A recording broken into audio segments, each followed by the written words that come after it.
Millet Marvels, changing the way world eats by Tenali Double Horse.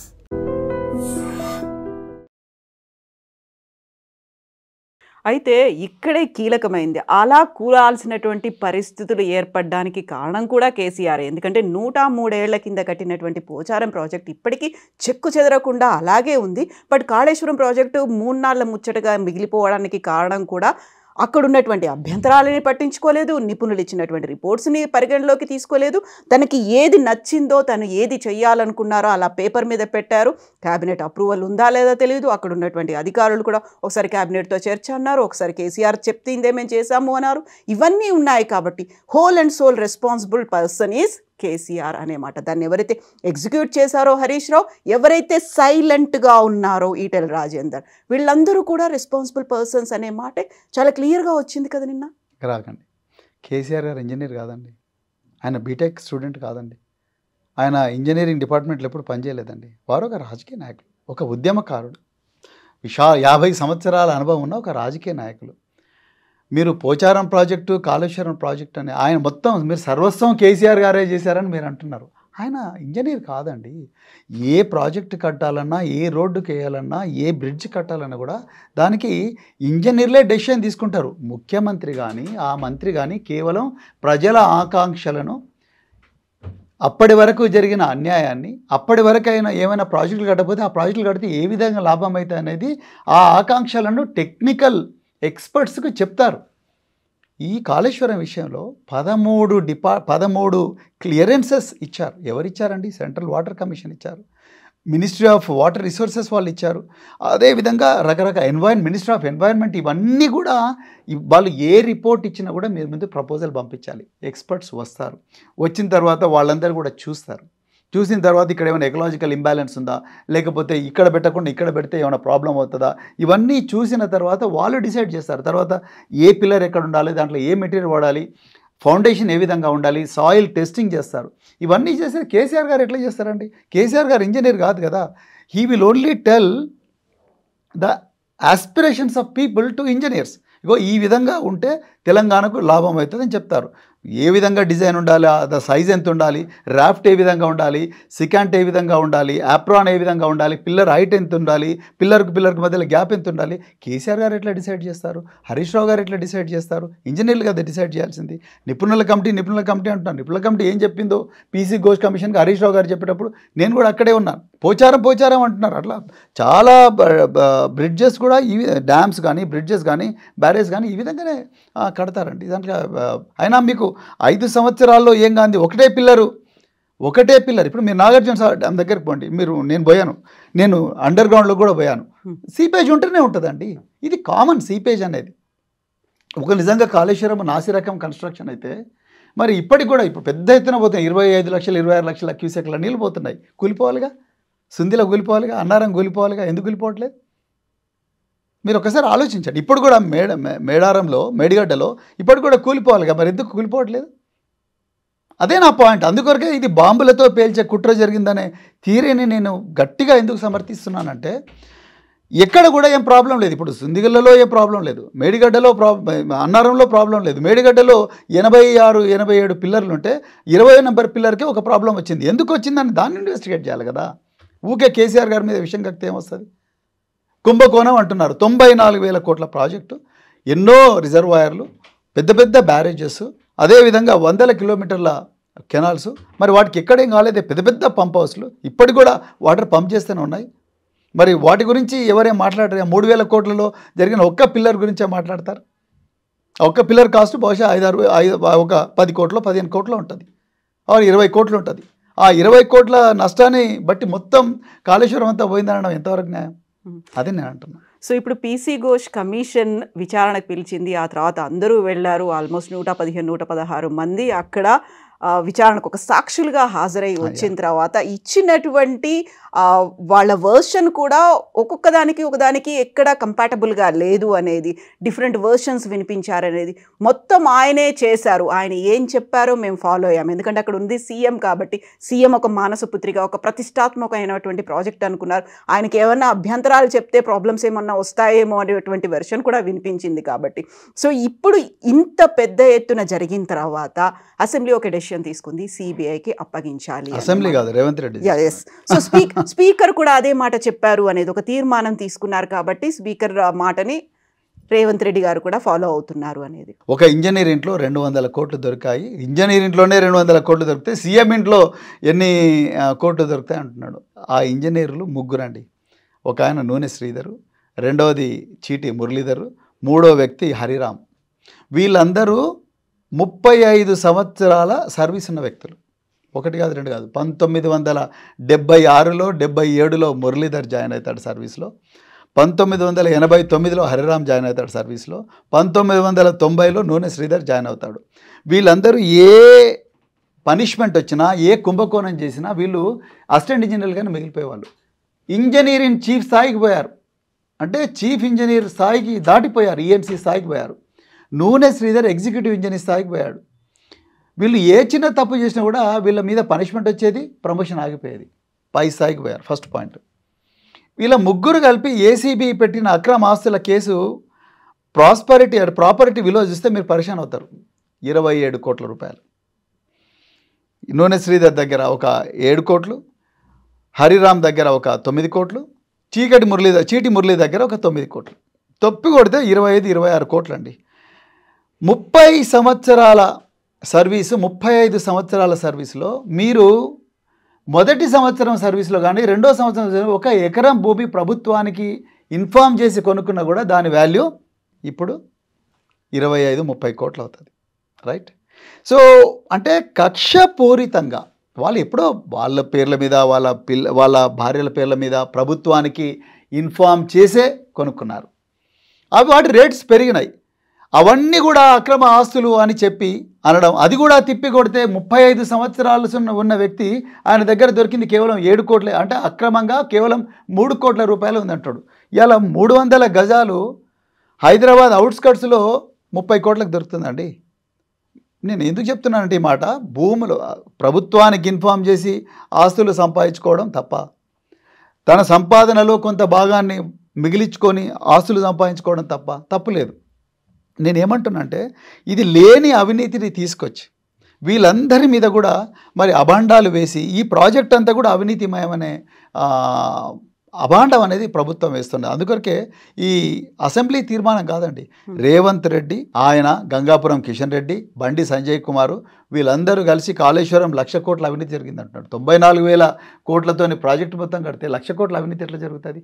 3,000 కోట్లతో నిర్మించిన బ్యారేజీ ఒక్క pillar కుంగిపోతే 1,00,000 కోట్ల బ్యారేజ్ కూడా కూలిపోయినట్టుగా ఎట్లా చెప్తారు? అంటే ప్రజలకు వాస్తవాలు చెప్పకుండా రాత్రి 2 గంటలకు ఆ ప్రతిపక్షాల గొంతు నొక్కి ఏకపక్షంగా సిబిఐ అన్నారు.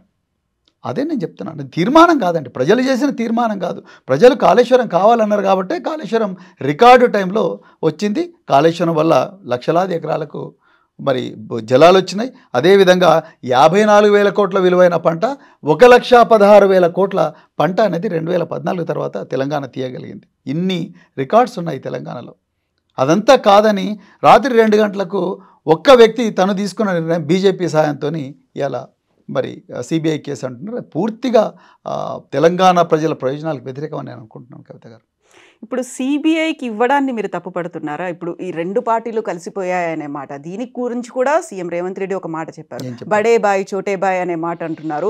ప్రధాని కాబట్టి దేశానికి ఒక పెద్దన్న లాంటి వాడు, ఆయన దగ్గరికి నేను వెళ్ళి రాష్ట్రానికి కావాల్సినవేవో అడిగితే అందులో తప్పు పట్టాల్సిన పని ఏముంది అనేది. ఇప్పుడు ఇక్కడ నుంచి సిబిఐ చర్యలు తీసుకోవాలి అనేటువంటి ఒక తీర్మానం చేసి పంపించిన తర్వాత వచ్చేటువంటి ఫలితాలు ఎలా ఉంటాయి? దాని మీద ఎందుకు మీరు తప్పు? రేవంత్ రెడ్డి అపరిచితుడు. నేను సిబిఐకి ఇచ్చిందా లేదా అనేది కాదు, అసలు సిబిఐకి ఇవ్వాల్సిన అంశం కాదు ఇది. ఇది 250 కోట్లు పెట్టి రిపేర్ చేసి తెలంగాణ పొలాల్లోకి, తెలంగాణ చేళ్లలోకి నీళ్లు మళ్లించాల్సిన అంశం ఇది. పొంగులేటి శ్రీనివాసరెడ్డికి రాఘవ కన్స్ట్రక్షన్, మెగా కృష్ణారెడ్డికి మెగా కన్స్ట్రక్షన్ ఏదైతే ఉన్నాయో వాటికి ఎక్సైజ్ రేట్లో 4,000 కోట్ల టెండర్ ఇచ్చాడు. దాని మీద కూడా సిబిఐకి పెట్టండి. అదెందుకు పెట్టలేదు? అమృత్ టెండర్లో మరి 1,300 కోట్లు మా కేటీఆర్ గారిపై జగదీష్, ఎవరైతే ఆయన జగదీష్ కట్టర్ అని ఎవరైతే మినిస్టర్ ఉన్నాడో ఆయన కంప్లైంట్ ఇస్తే ఇంతవరకు దాని మీద అతి లేదు గతి లేదు. మరి దాని మీద ఎందుకు చేయట్లేదు? ఎస్ఎల్బీసీలో కుంభకోణం ప్రమాదం జరిగింది, దాని మీద ఎందుకు చేయట్లేదు? సుంకిషాల్లో బ్యారేజ్ కూలిపోయింది, ఒక గోడ కూలిపోయింది, దాని మీద ఎందుకు సిబిఐ ఎంక్వైరీ చేయట్లేదు?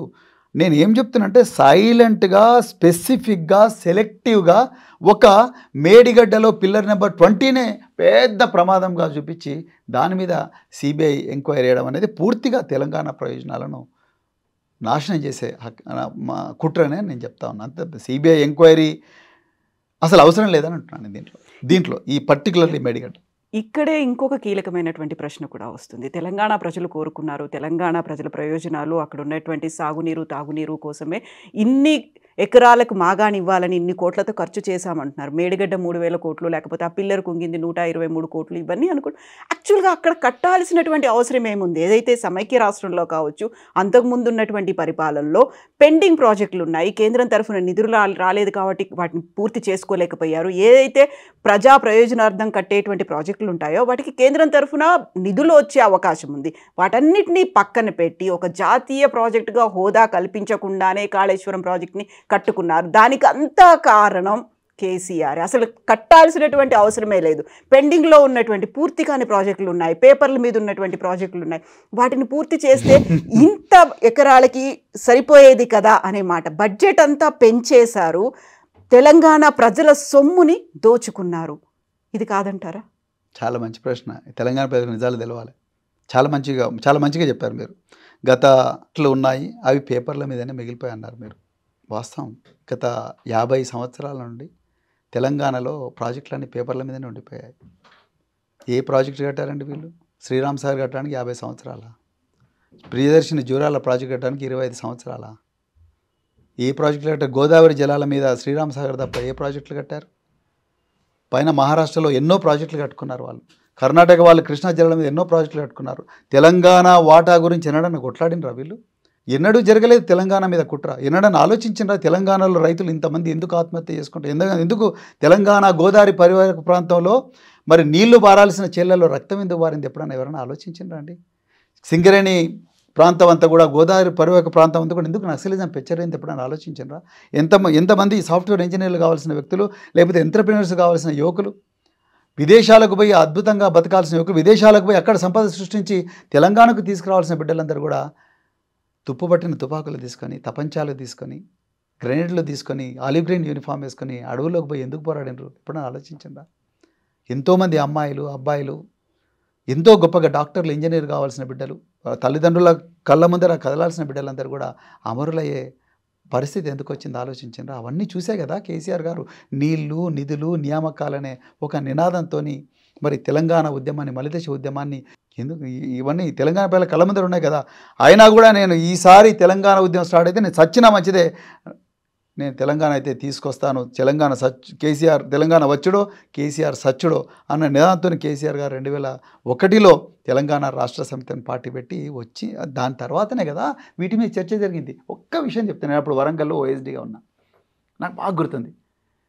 తెలంగాణ మలిదశ ఉద్యమం, తెలంగాణ రాష్ట్ర సమితి 2001 ఏప్రిల్ 27 నాడు ఎప్పుడైతే కరీంనగర్ ఎస్ఆర్ కాలేజ్ గ్రౌండ్లో పెద్ద మీటింగ్ పెట్టి తెలంగాణ తీసుకురాకపోతే నన్ను రాళ్లతో కొట్టండి అని చంద్రశేఖరరావు గారు అనగానే, అప్పుడు నిజాం కాలంలో కొట్టిన హుస్సేన్ సాగరు, ఉస్మాన్ సాగరు, నిజాం సాగర్ తప్ప ఇంకేం మిగిలినాయి తెలంగాణకు? సో నేనేమంటున్నా అంటే కవిత గారు, తెలంగాణ నిజంగా కేసీఆర్ గారు కాళేశ్వరం ప్రాజెక్ట్ కట్టడమే తప్పంటే మరి తెలంగాణ తీసుకురావడమే తప్పైపోతుంది కదా. తెలంగాణ వచ్చింది ఎందుకోసం? తెలంగాణ వచ్చిందే ఈ దోపిడీకి. మీరు పేపర్ల మీదనే ఉన్నారు, కరెక్ట్ మీరు చెప్పింది, పేపర్ల మీదనే మిగిలిపోయాయి. మీరు రాజశేఖర రెడ్డి గారు ముఖ్యమంత్రి ఉండే, ఆయన దివంగత రాజశేఖర రెడ్డి గారు, ఆయన అంటే గౌరవిస్తాం ముఖ్యమంత్రిగా. ఆయన ముఖ్యమంత్రిగా ఉన్నప్పుడు జలయజ్ఞ పేరు మీద 46,000 కోట్లు, 46,000 కోట్లలో తుమ్మిడిఎట్టి పెట్టారు. ప్రాణహిత, చేవెళ్ళ, తుమ్మిడిఎట్టి అన్నారు. 4,000 కోట్ల రూపాయలు నేను సిర్పూర్ నియోజకవర్గం నుంచి పోటీ చేశాను కాబట్టి మీకు చెప్తున్నాను. 4,000 నుంచి 6,000 ఎకరాల భూమి అక్వైర్ చేశారు. పెద్ద ఎత్తున మొబిలైజేషన్ అడ్వాన్స్లు ఇచ్చేసి కాలువలు దువ్వారు. ఈ గోదావరి జలాలు మనకి ఇంత వాటా ఉంది, గోదావరిని మనం వాడుకోవట్లేదు, పెద్ద ఎత్తున కూడా సముద్రం పాలవుతున్నది, మనకు హక్కున్నది, మనకు 1000 టీఎంసీల దాకా హక్కున్నది, ఆ హక్కును మనం వాడుకుందామని సెంట్రల్ గవర్నమెంట్కి పోయి లోన్ తీసుకొచ్చారు. తప్పేముందండి? మీరు అన్నారు బడ్జెట్లో ఉన్న డబ్బులతోనే మనం చేసుకోవచ్చు కదా. బడ్జెట్లో ఉన్న డబ్బులతోనైతే 50 సంవత్సరాలు అవుతుంది. ఎన్నడు కావాలి? ఒకరు ఆయన కొబ్బరికాయ కొడతాడు, ఒక 50 సంవత్సరాలతో ఆయన వచ్చి గుమ్మడికాయ కొడతాడు. కొబ్బరికాయన శంకుస్థాపన, గుమ్మడికాయనేమో ఇనాగరేషన్. సో అది కాకూడదనే మన జీవితకాలంలోనే ఈ ప్రాజెక్టు కావాలి, ఈ ఫలాలు తెలంగాణ పిల్లలకు అందించాలి. అంతే తప్ప ఈ ఏదో డబ్బులు తీసుకోవాలనో లేకపోతే అది తీసుకోవాలంటే మనకు కనిపిస్తుంది కదా. ఇప్పుడు కేసీఆర్ గారు ఇంటికి పోయి చూడండి, లేకపోతే ఇంకొకరి ఇంటికి పోయి చూడండి, ఇంకొకరి ఇంటికి పోయి చూడండి, మీకు తెలిసిపోతుంది ఎవరు డబ్బులు తీసుకున్నారు ఎవరు. ఇదంతా కూడా ఉట్టి ఏమంటారు కుట్రతోని చేస్తున్నది. పీసీ ఘోష్ కమిషన్ నివేదిక తర్వాత చర్చ జరిగింది. ఇప్పుడు సిబిఐకి ఇచ్చిన తర్వాత చర్యలు ఉంటాయనుకుంటున్నారా? ఏముండవు. ఉండే సిబిఐ కాదు కదా, ఈడీ వచ్చినా ఎఫ్బిఐ వచ్చినా కూడా ఇక్కడ సిబిఐ వాళ్ళు భూతద్దం పెట్టి చూసినా, ఒక పోలీస్ ఆఫీసర్కి చెప్తాను ఇప్పుడు నేను, వాళ్ళు భూతద్దం పెట్టి చూసినా, టార్చ్ లైట్ పెట్టి చూసినా, లేకపోతే 100 మెగావాట్ల ఒక లైట్ పెట్టి చూసినా వాళ్ళకి కనిపించేది Medigadda barrage, Annaram barrage, Sundilla barrage, mid Maner project, అదేవిధంగా ఈ సొరంగాలు, ఈ బాహుబలి పంపులే కనిపిస్తాయి తప్ప వాళ్ళకు అవినీతి ఎక్కడ కనిపించదు. రైతుల ఆకాంక్షలు, అందంగా ఉన్న తెలంగాణ పొలాలు, మళ్ళొక్కసారి నీలుబారుతున్న బీడుగా మారిన తెలంగాణ పొలాలను ఇప్పుడు మళ్ళీ అద్భుతంగా పచ్చదనంతో కలకలాడుతున్న తెలంగాణ పొలాలే కనిపిస్తుంది తప్ప వాళ్ళకి ఎక్కడ కూడా అవినీతి కనిపించదు. కేవలం బీఆర్ఎస్ పార్టీని రాజకీయంగా ఇబ్బంది పెట్టి అందుకొరకు ఆ కేసీఆర్ను సైలెంట్ చేస్తే మన పబ్బం గడుపుకోవచ్చు, మనం ఏమైనా చేసుకోవచ్చు అన్న ఒక అటెన్షన్ డైవర్షన్ టాక్టికే సిబిఐ వల్ల ఏం కాదు. నాకున్న అనుభవంతో చెప్తున్నా, వాళ్ళకి ఏమి దొరకదు. And don't forget to subscribe to iDream. And for more videos, please subscribe to iDream. Please subscribe to iDream. Please subscribe iDream. And please subscribe to iDream. For more videos, subscribe to iDream. Please like, share and subscribe to the channel. Congratulations, iDream. Subscribe to iDream. Subscribe to iDream. So subscribe to iDream Media. iDream team andarki huge congratulations. Please subscribe iDream Media. Please subscribe to iDream. Subscribe iDream. Please subscribe to iDream. iDream అంటే నా కళల ఛానల్ను subscribe చేసుకున్న నోరు తిరుగుతలేదు, మీరైతే గంట గుర్తు కొట్టండి. For more such videos, please subscribe to iDream. Subscribe to iDream. Please subscribe to iDream. Please subscribe iDream Media. Please do subscribe to iDream. Please subscribe to iDream Media. For best entertainment and information, please subscribe iDream.